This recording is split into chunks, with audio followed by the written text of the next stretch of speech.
వాక్యభాగంలో పరిశుద్ధ గ్రంథంలో నుంచి యెషయా గ్రంథము 43వ అధ్యాయము మొదటి వచనంలో భక్తుడైన యాకోబు గురించి ఇక్కడ ఒక శ్రేష్టమైన మాటను మనం వింటా వచ్చాం. యాకోబు నిన్ను సృజించిన వాడను యెహోవా, ఇశ్రాయేలు నిన్ను నిర్మించిన వాడను ఇలాగు సెలవిచ్చుచున్నాడు. ఏంటంట? మొదటిగా సృజించిన దేవుడు యాకోబును దేవుడు ఏం చేయదంట? మర్చిపోలేదు. ఇశ్రాయేలు నిన్ను నిర్మించిన వాడు ఇలాగూ సెలవిచ్చున్నాడు, నిన్ను విమోచించుచున్నాను. ఏం చేస్తున్నా? విమోచన అంటే ఏంది? స్వస్థపరచడం, లేక రక్షించడం, కాపాడడం. కింద వచ్చులో కూడా అంటాడు, భయపడకము, పేరు పెట్టి నిన్ను పిలిచి ఉన్నాను. ఏమంటున్నాడు?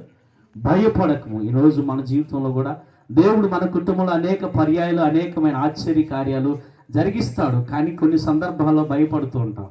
దేవుని వాక్యం సెలవిస్తుంది, 300 సంవత్సరానికి 365 రోజులు ఉంటే ప్రతిదినము కూడా భయపడకము అని వాక్యం మనతో బోధిస్తూ ఉంది. ఈనాడు చాలా మంది దేవుడు అనేకమైన ఆశ్చర్య కార్యములు, అనేకమైన అద్భుత కార్యాలు జరిగిస్తూ వచ్చినప్పుడు అనేక సందర్భాల్లో ఏం చేస్తూ ఉంటారంటే దేవుడు చేసే మేలును మర్చిపోతూ అనేక సందర్భాల్లో ఆయన సన్నిధిలో భయపడుతూ దేవుని యందు భయభక్తులు కలిగి జీవించాల్సిన పరిస్థితుల్లో ఉన్న వారి జీవితాల్లో ఏం చేస్తూ ఉంటారు? దేవునికి భయపడట్లేకపోతున్నారు. లోకంలో చిన్నదానికి పెద్దదానికి భయపడుతూ ఉన్నారు. చిన్నదానికి పెద్దదానికి దేవుని వైపు చూస్తున్నారు, కానీ ఎనికంజ వేస్తున్నారు. దేవుడిచ్చే ఆశీర్వాదం వైపు చూడలేదు. అందుకే వాక్కు సెలవిస్తుంది, భయపడకము, నేను నిన్ను పేరు పెట్టి పిలిచిన్నాను. నీవెవరంట? మనం ఆయన సొత్తు.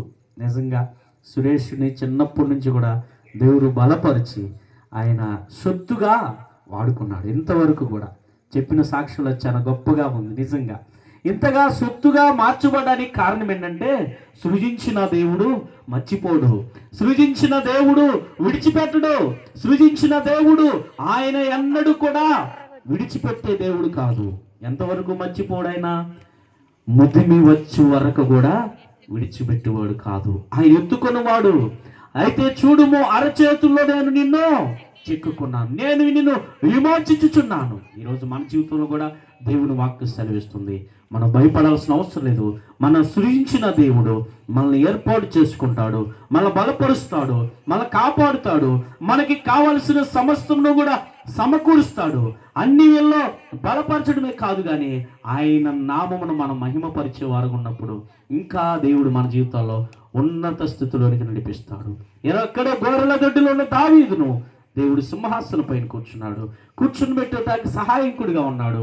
ఎక్కడో పడిపోయిన జీవితాన్ని దేవుడు పాడైపోనుంట ఆయనకి ఇష్టం లేక బలపరిచి ఒక ఉన్నత స్థితిలోనికి నడిపించాడు. ఈరోజు నా జీవితాల్లో, ఈ కుటుంబం పట్ల కానీ, ఇక్కడ చేరువచ్చిన ప్రతి ఒక్కరు కానీ, ఈ శబ్దం ద్వారా వింటున్న ప్రతి ఒక్కరి జీవితంలో కూడా పడిపోయిన జీవితాన్ని మనం లేవనెత్తగలిగిన దేవుడు మన దేవుడు. అనేకమైన ఆశ్చర్య కార్యములు జరిగించగలిగిన వాడు, అనేకమైన అద్భుత కార్యములు జరిగించగలిగిన వాడు.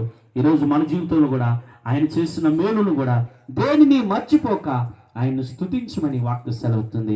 చివరిగా నేను ఒక మాటను చెప్పిన సమయంలో ముగిస్తాను. చదవండి, అక్కడ వచ్చిన కూడా 2వ వచనంలో, నీవు జలముల్లో పడి దాటునప్పుడు నేను నీకు తోడయ్యిండేదని. ఎప్పుడంట తోడయ్యింది దేవుడు మనకి? జలములలో పడి వెళ్ళినప్పుడు కూడా దేవుడు మనకి తోడుగున్నాడు. జలములో పడి కింద వచ్చిన కూడా అంటాడు, నదుల్లో పడి వెళ్ళినప్పుడు కూడా అవి నీ మీద పారిపోడు, నువ్వు అగ్ని మధ్య నడిచినను కాలిపోవు. అయితే ఏమంటున్నాడు తర్వాత కూడా అంటున్నాడు, ఏమంటున్నాడు? చదవండి, యెహోవా నేను నీవు దేవుడను, ఇశ్రాయేలు పరిశుద్ధ దేవుడను, నిన్ను రక్షించుచున్నాను. ఎవరంట రక్షించేది? దేవుడు మనల్ని. నేను నిన్ను రక్షించువాడను, నేను కాపాడువాడను. ఇశ్రాయేలు దేవుడు కులకడు, నిద్రపోడు, కునకడు మన దేవుడు, ఎన్నడు నిద్రించడు, కను పాప